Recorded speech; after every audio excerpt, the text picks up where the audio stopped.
And our federal partners have been absolutely tremendous in supporting us. I really want to start by saying how proud I am of the men and women of the Aurora Police Department and the Fire Department. Mike Garcia from the Fire Department, the Chief of the Fire Department, is also here with us. Okay, we got to straighten out some numbers. There are a total of 70 injured in this event, and as of this time, 12 dead. Still, the number is 10 in the theater.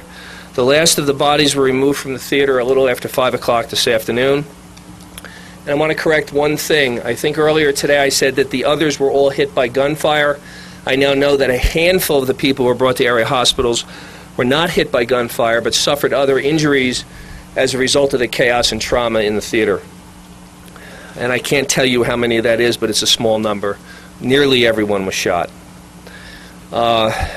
Little information about our subject and the weapons he obtained. In the last 60 days, he purchased 4 guns at local Metro gun shops, and through the internet, he purchased over 6,000 rounds of ammunition, more than 3,000 rounds of .223 ammunition for the assault rifle, 3,000 rounds of .40 caliber ammunition for the 2 Glocks in his possession, and 300 rounds for the 12-gauge shotgun. Also through the internet, he purchased multiple magazines for the .223 caliber assault rifle, including one 100-round drum magazine, which was recovered from the scene. I've been asked, was the weapon automatic or semi-automatic? I can't answer that question right now, but even if it was semi-automatic, I am told by experts that with that drum magazine, he could have gotten off 50 to 60 rounds, even if it was semi-automatic, within 1 minute. And as far as we know, it was a pretty rapid pace of fire in that theater.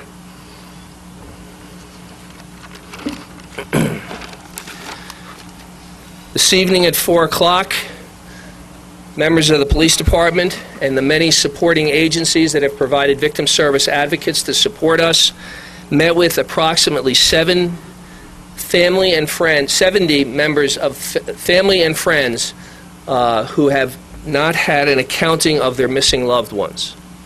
We met with them for approximately 90 minutes. We discussed all our efforts to identify the 10 bodies in the theater and did the best we could to deal with their grief and anguish. We are hopeful that sometime in the next hour we will get a confirmed list of the 10 deceased, and we will begin the agonizing process of meeting with those families and confirming what has happened to their loved ones. I can't emphasize enough the support of all our colleagues in local law enforcement in handling that extraordinarily difficult task. And we're also aided by our own police department psychologists. Aurora Public Schools has made available 2 high schools for tomorrow, beginning at 9 a.m. for professional grief counseling and other resources, including the resources of Aurora Mental Health and the Red Cross. Those 2 schools were open at 9 a.m. Superintendent John Barry was with us to meet with the families, and the support of the superintendent and the Aurora Public Schools has been absolutely tremendous. In addition, I'll talk a little bit about the Parish Street location. We evacuated 5 apartment buildings, including the apartment building of the subject. Those evacuees have been staying at Central High School, again with the support of Aurora Public Schools. With regard to the Parish location, it is a very vexing problem how to enter that apartment safely.